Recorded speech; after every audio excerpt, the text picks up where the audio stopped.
Welcome to Contractor Cuts, where we cover the good, the bad, and the ugly of growing a successful contracting company.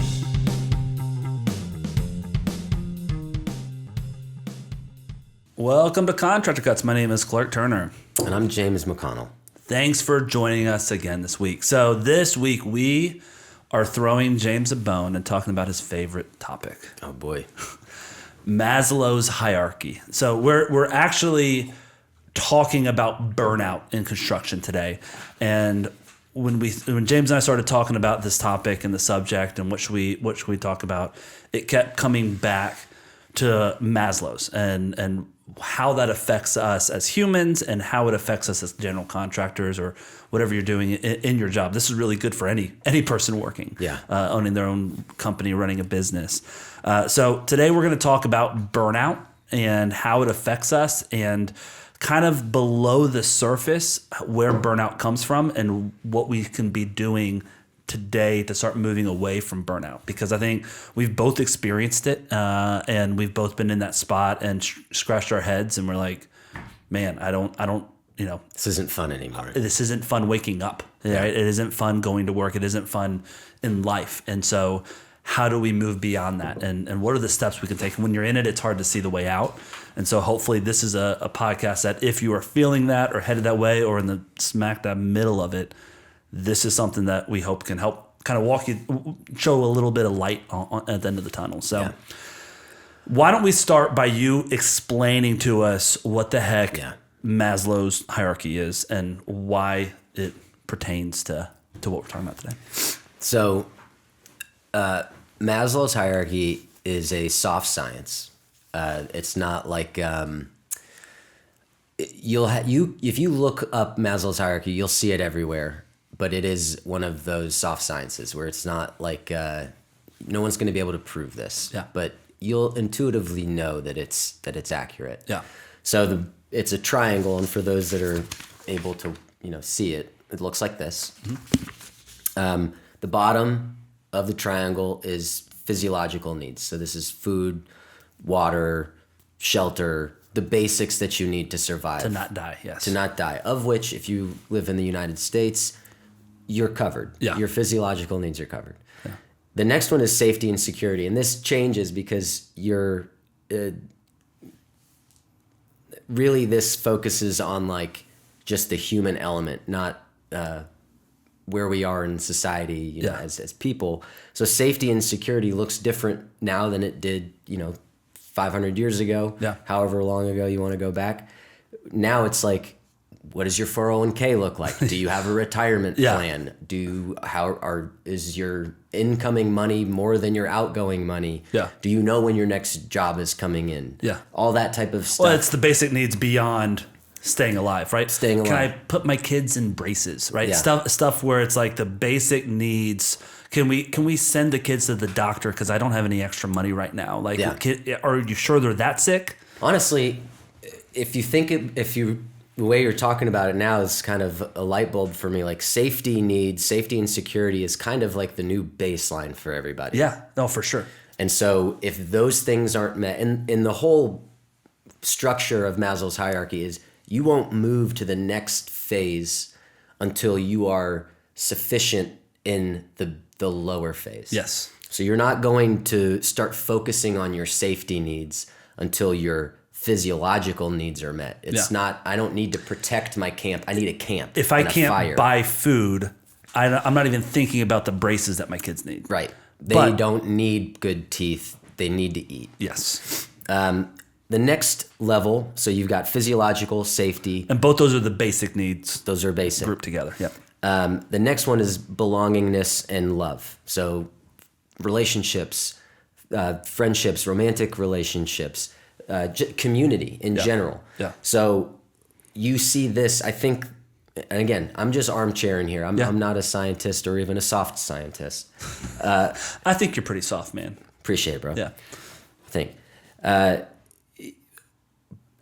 When you are struggling to have your safety needs met, you're not focusing on community. You're not focusing on your relationships. You experience this in your home with your spouse. Yeah. When things are hard, when there's stress, when you are struggling to see how the next couple months is going to actually lay out, I guarantee you, your relationship with your partner is not 100%. Yeah. You guys are struggling because you're not communicating, you're head down, you're trying to figure out how to make... The number one reason for divorce is finances, and it's because you have different thresholds of safety, right? So, like, you can't spend that. Well, I need to spend that. I want that. We need to do that. And so even those type of needs and not being lined up internally at home is blocking you from fulfilling the love and the belonging and the next level of need. The next one, beyond that, once you have community and you have good relationships, and nothing's ever 100%, you're vacillating between things, but you've got good relationships. The next thing you're looking for is esteem, the sense of accomplishment. So like getting your company from the 500,000 to the 1.25 million to the 1.5 million. That's esteem. I've got these things covered. I have enough bandwidth. I have enough cognitive capacity to pursue these other things that are higher. And then the next one above that is self-actualization. And a lot of people talk about this one as like the giving back, where I have so much knowledge, I have so much space, and all of my other needs are met. I've got good family, I've got good community, I've got, enough to survive, and things are coming in, things are good. I just want to do something philanthropic. I want to write that book. I want to start coaching people. Like those things are self-actualization, where you're becoming your highest, best self, whatever that looks like. So again, all of these things, you're typically vacillating between self-actualization, esteem, and belonging for most of your life. But the safety needs, this is the burnout cycle. When you don't feel like your safety needs are being met, that is where burnout comes in, because you spend so much energy in that area. The relationships, you live there. You live under that stress. And the relationships are what actually give back to you. We've all been in a scenario where you having a rough time. You hang out with your friends for an evening, and it's like, God, I needed that. There's some reality. God, I needed that. My cup's full. I feel like I could climb a mountain, and maybe the next day it brings you down a little bit, but it was enough. And it always is. Like, or people, you're struggling with the finances and the safety needs, and your wife sits down and looks at you and like, hey, you're enough. You're doing great here. Like just those little things like that are like, oh my gosh, that's it. Like I felt that need being filled that I didn't even know I needed from the relationship or from the esteem. And there's like all you need to know to like make that connection is like that one time that happened for you. Like that's it. That's the connection to make. That this thing actually, there's some meat to this bone. It was always a dream of mine to try and connect this to what we do, because I think it is really powerful. So that's just kind of... I'd also say that if you're listening to this and you're like, I don't have a lot of friends and I don't really need friends and I don't really need that. I don't need... This is kind of a depth and understanding level of things to realize that we need these as humans. And a lot of people are nurtured a different way. A lot of people are grow up with your father that is stuck in the basic needs and doesn't care about relationships, and that's all you've seen your entire life. And the best way he could love you is to say, this is how life is. So you're going to live in get used to it, buddy. This is life. It kicks you in the teeth, and you got to smile and keep going. And so get better. That's all you're on. And so a lot of people try and buy the rest of the stuff. They get successful at business and they try to buy the love, the esteem, and the self-actualization. And you can't purchase that. It is experiencing it and going through it and giving back. And I think a lot of people get stuck with like, I was a terrible dad. My kids are grown now, and like that's just forever lost. I'm never going to have that feeling of accomplishment as a father. Fix it. Like as if your kids are still alive, you could still go back and work on this stuff, right? And so, even though this is real touchy-feely stuff for contracting, but I think it's important because this is the basic needs of a human to grow and get depth in life, right? And I think the depth in life is the important part, because it's like you can live collecting dollars, collecting money, and living, making sure your safety needs are felt. But going beyond that is where real life, in my opinion, really is happening. Well, and when it all gets down to it, there's also the law of conservation of energy. Yeah. It's neither created nor destroyed. It just exists. This is science. This is Einstein or Newton or whoever it is.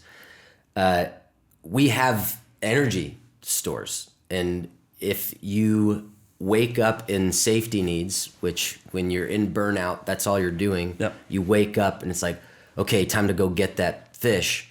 That is cortisol, and that's stress, and that like amps up your burnout times 10. And that's why people stay in that spot. Yeah. Because it's it's a vicious cycle. Like you have no space for relationship, and relationship requires two people. Yeah. So if you don't, Or desire for relationships. So if you're not even opening yourself up to that next level because you're so stressed out, it won't be there for you because it requires you to engage with it. Yep. So without going too much more into Maslow's, that's the hierarchy, and that's kind of where I think burnout stalls people. Yeah. And it really, there's not I don't think there's like an amount of work. You either have to get lucky and like, oh, we just landed this huge job that solves all the problems, or you need to recalibrate and take inventory of what's important, and am I actually in a bad spot? Yeah. Because what probably is going on is we live in a really kind of tough society for this, because Instagram, social media, Facebook, whatever people are posting, it's hard to look and see people doing really well. And if you're not where you think you should be, it's like, that's first, and then my relationships will follow. It's kind of a bad, like, open yourself up to the people around you so that they can help you get to the next level. Yeah. Well, and in our society, the safety needs, the security and safety, is quickly becoming the 10,000 square foot house in a Range Rover. It's right? excess. It's ridiculous. Yeah. And so I stay in that grind because that is the top of the pyramid for me, is that dollars and having more and bigger houses and all that stuff. And so getting to that spot, you're not satisfied, right? That's why you have billionaires who commit suicide, because there is not that is not all of life. And that's what we pedestal here in America. So that being said, I think you had a great example when you first explained this, when we were talking about the three guys on an island. It helps if you're trying to understand the Maslow's hierarchy. This analogy, I think, helped me kind of connect the dots on it. So kind of explain that one. All right. So picture, now you just have to suspend reality a little bit for the sake of the analogy. Okay. So there's an island, and there's three people on the island. Yeah. There's no way off the island or on the island. They're just there. Okay. And they're in different areas. They don't know each other exist yet. And so you're one of the people. And the first thing that you need to do when you realize you're on the island is you need some shelter, you need some food, maybe a fire. And that's really what you need to get set up and to be like, okay, I got my food, I found a coconut, some water, I got a fire, I have a little hammock. Okay, let's reorient ourselves. What do we need to do next? Safety and security. Okay, so then you're this one guy. You build a little semicircle around your hut. You don't know if there's wild animals out there or anything you need to protect from. You found the tree that you found the coconut from. You climbed up there. You got 6 coconuts. You packed those into your tent. Now you've got a little bit of security. Okay, what else? Like, what's my next move? That's when you realize, you're exploring a little bit. You see a little smoke. You go over there. Oh, there's another person. This person is a little bit further down the road than you, but they've been focusing on building. That's what they've been spending their time doing. I just want to keep building things and building systems to make sure that I don't need to work so hard to get all this other stuff. Yeah. So you match up with this person and you're like, oh, let's divvy up this work. And so now you're specializing in one thing, they're specializing in another. And now you don't just have a little campsite and a tent, you've got like a log cabin with a fire. It's keeping you guys warm. That's conserving energy. You have fish that are coming in pretty regularly. You still got the coconuts. Now you have a variety of nutritions happening. What else? Well, now we both go off and explore, and we find somebody that's actually started their own garden. And so now we bring them into the fold, and we support them so that they can garden really well, and their food brings energy to us so that he can focus on building, and then I'm going to focus on the thing that I really want to do, is getting us off the island. So all of these different aspects are happening, and because we're all starting to pool our resources together, we're able to then build a boat, get off the island, whatever the scenario is. Yep. But you're doing belongingness in the community that you've built there. That's providing its own security in and of itself. Yeah. Because you have the relationships that are, honest to God, those are going to fill you up.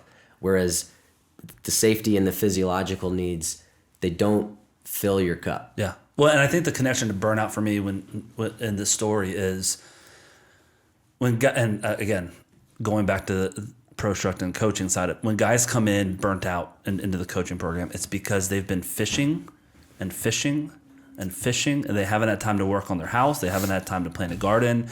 They've just been fishing. And today they caught nothing, and tomorrow they caught 2 fish, and the next day they caught nothing.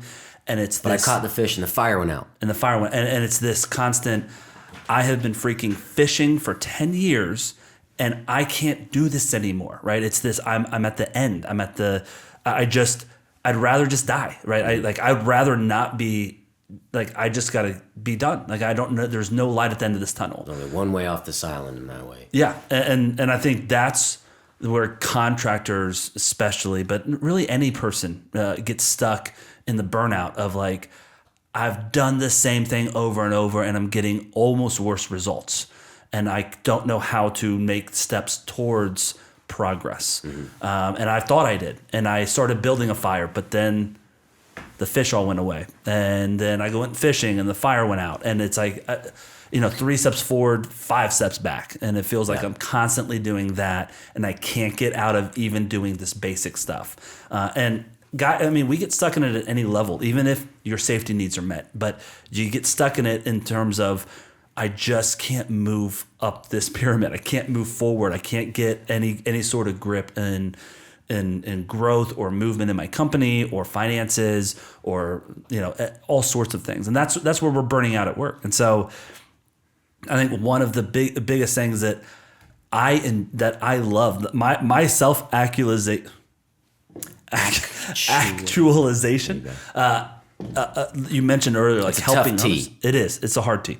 But for me, I get belonging, esteem, and that all from coaching because I get to see people move from this burnout stage or from this I can't grow stage to a spot where their marriage is better, their friendships are better, their life is better because they've actually put some processes in place of, oh, let's build a fishing line that sits there without me having to be there. Let's this is how we kind of construct a fire every single time that we need one. And let's get some kindling put aside and let's do this. And let's have a process so every morning we get this much wood because we know we burn it.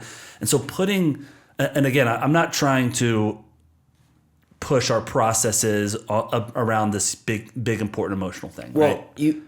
The safety and physiological needs, you can build processes for those. Yes. You cannot build a process for relationships because that's not how people work. Yeah.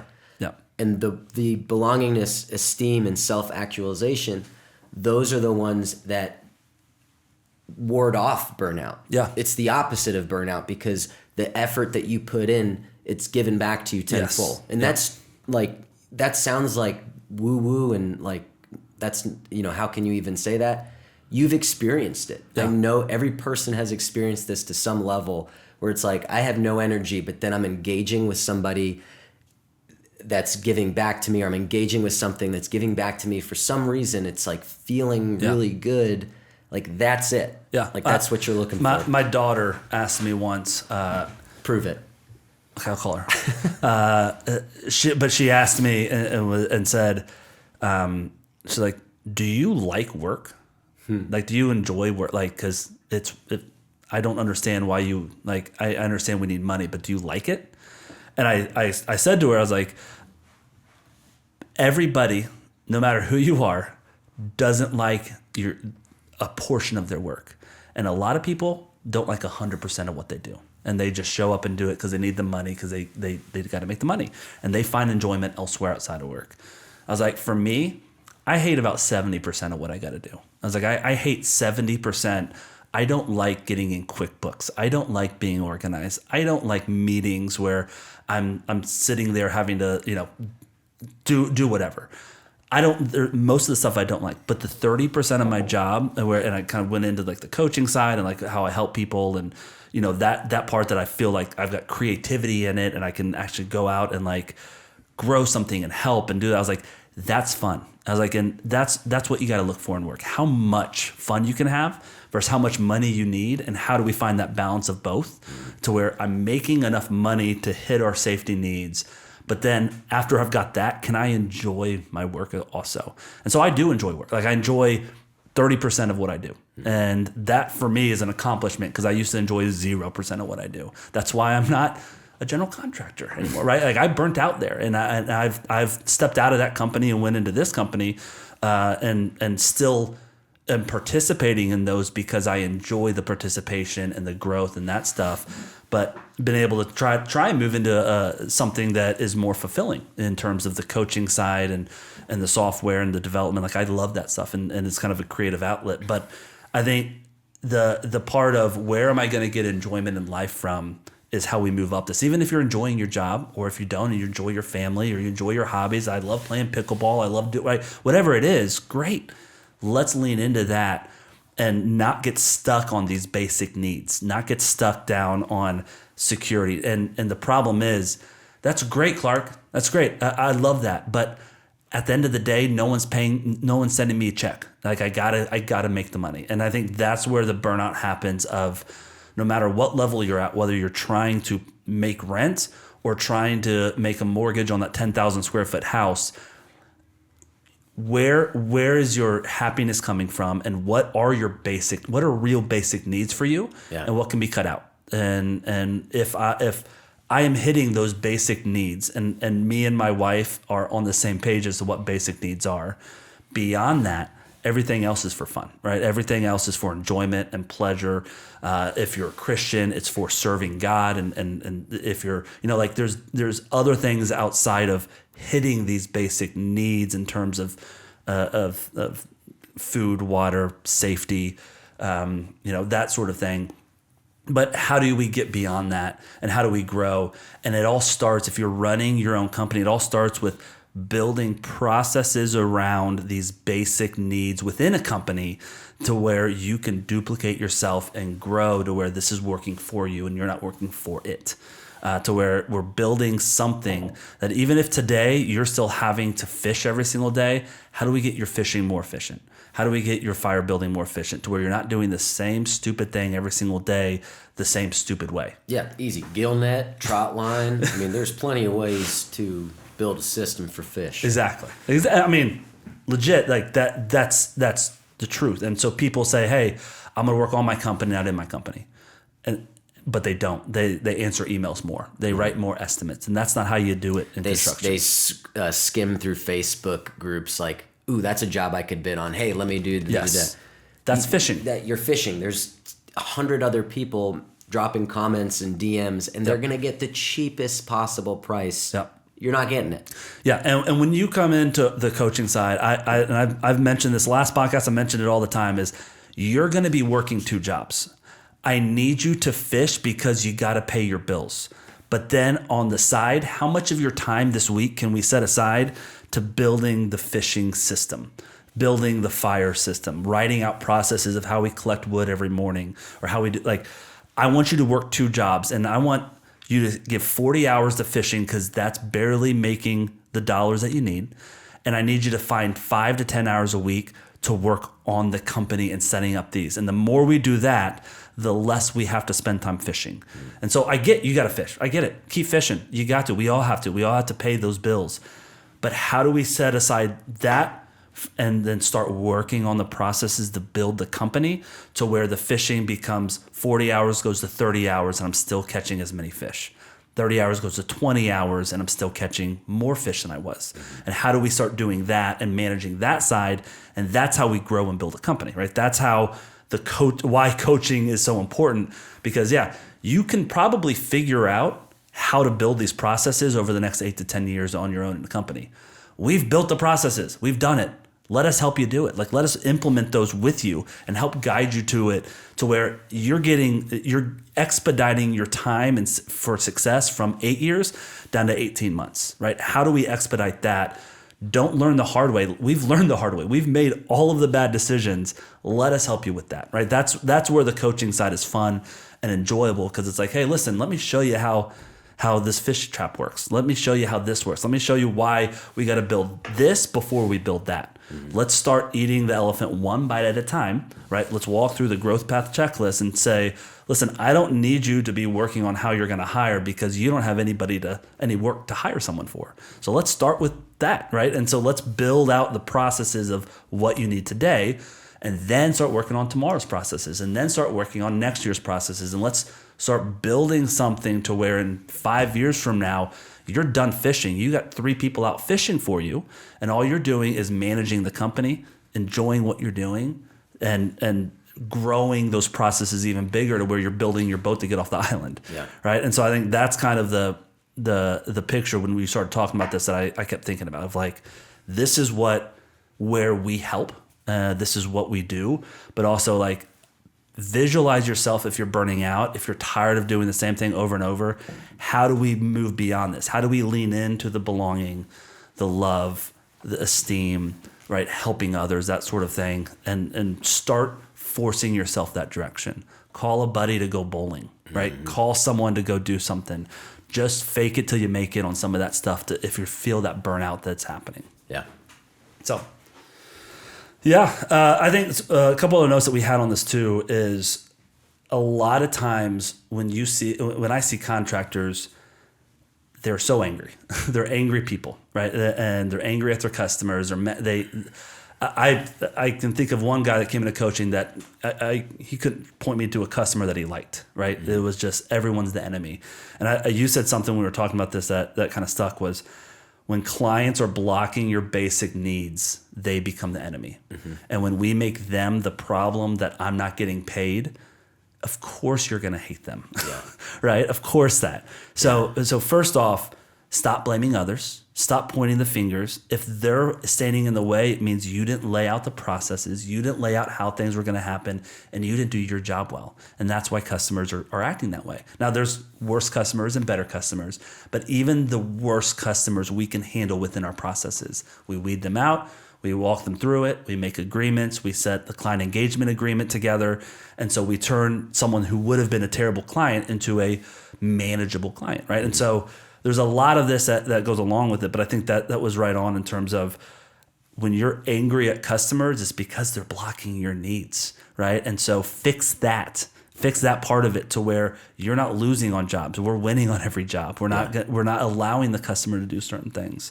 And then also the scarcity versus abundance mindset, I think we've talked about, but I think what are your basic needs? Like, take a minute, take a weekend. What are we accomplishing here? I met a guy 2 weeks ago that was interested in coaching, and he was like, "Hey, I don't want to build something that big.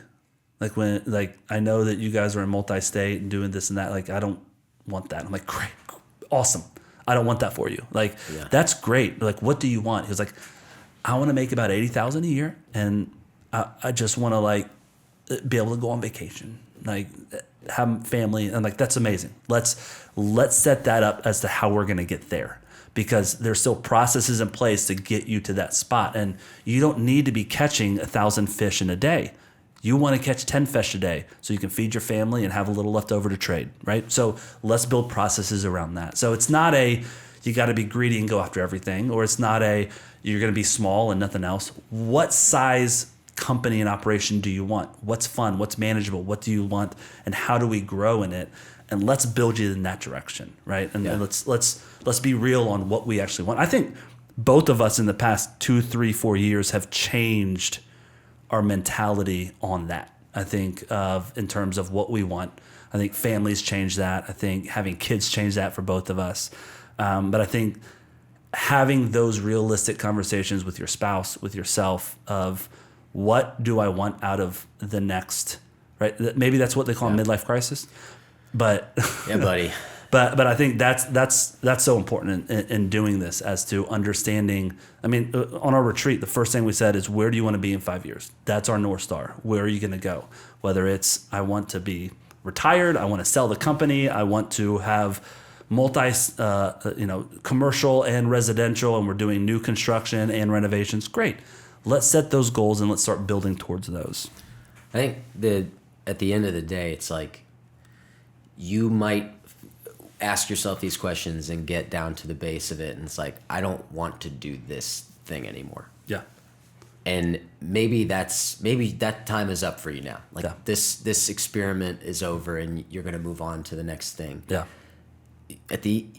You only have so many years on the frickin' planet. Yep. Like, you got to find a way to enjoy it. Yeah. And so if this isn't working, it doesn't necessarily mean that there's not something else that'll work for you, that all of what you've done and built doesn't go away. It's all in your back pocket. It's all lessons that you've learned. But if you are not getting out of the safety needs, it doesn't matter.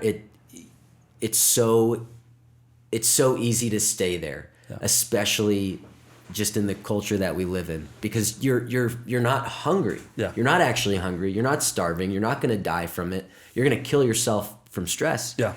But anyway, that's not helping. Well, no, it is. And I think one thing that's honestly a question that I'd ask if you were burning out is, are you bad at fishing? Like, are you just not skilled there? Mm-hmm. Right. And is this what you should be doing? And I think the hard part is saying, well, I'm catching enough fish to live. And that's what you're saying. Like, I'm catching enough fish to live, so I'm just going to keep fishing. And it's like, maybe you're really good at gardening and you can do that and exchange it for 10 times the fish that you're doing. Like, let's assess your skills, right? We talked about this last podcast about an employee that worked here that wasn't a good project manager, and he's just not skilled, and he was working twice as hard as everybody else and coming up short still. And it's like, let's start there. And if you're good at fishing, you just don't know how to put the processes together, let us help you. We got you. Let's do that together. But I think it's assessing, am I a bad fisherman, or am I stuck in not being able to build the processes to duplicate what I'm doing, mm-hmm. right? And if that's the case, let us help you. We're here for you. But I think assessing that and being real with yourself is how you get out of that burnout, and making the hard decisions to say, we're not going to have fish for a couple of days because we're going to start a garden, and I'm going to step out in faith and do that, right? And maybe that's what you need to do. So, anyways, that's all I got. You got anything else? No, I don't. I had one more note, but I don't think we need to go into it. Yeah, I agree. I think we talked about doing a deeper dive into Maslow's hierarchy in a later podcast, but I think that's good. I think the goal for us is, if you're listening to this and you feel like you're in burnout or headed that way, let's take some steps to get you out of it, because it is eating the elephant one bite at a time. You're not getting out of it today. You're not getting out of it tomorrow. But can we build a path to get you to where, what do you need to start filling those needs, and how do we get you pushed up the hierarchy? And sometimes that's all you need. Like, that day you're experiencing this burnout, this deep anxiety that things are not going right. Yeah. Sometimes all you need is the 15 minutes step back and actually inventory. Yes, things are tight financially. I've got a roof over my head. My kids are eating. I'm eating. We have Netflix. I have a vehicle that I'm going to put gas in and not think about it. Like, things are good. Yeah. Things are actually good. They're not where I want them to be, and I feel like I'm getting my ass kicked every day. Yeah. But all things considered, it's actually pretty darn good. Yeah. And it just doesn't feel like that every day. And we want to feel good. Yeah. Like, we want to have that quick hit of like, everything's great. Everything's great. It doesn't always have to be that way. You don't have to live in that world. Yeah. But you do need to be able to step back and have enough space to interact with relationships. Yeah. Because if you don't, you will stay in burnout. And you will push everybody away from you, because what people do when they're in burnout is they isolate. Yep. And that's it. Yeah. That's right. All right. Well, thanks for listening to the heavy episode of Burnout. If you have any questions, want to reach out, want to talk to anybody, hit us up, prostruct360.com, contact us. I'd love to have a 30-minute phone call with you if you just need to pick someone's brain. I got one this afternoon that I'm just calling a guy who, he messaged me and was like, hey, listen, I'm thinking of filing bankruptcy and I don't know if I can keep doing this. Can we talk? I'm like, yeah, let's talk. So I'm talking Sounds to him. fun. Yeah, no, but again, like I love that. I love those conversations in terms of like, I'll shoot you straight. Yeah. But at the same time, like I want help. I want to help, be helpful and help other people grow to where they're trying to get. So, all right, thanks for listening. We'll talk to you guys next week. Bye. Bye.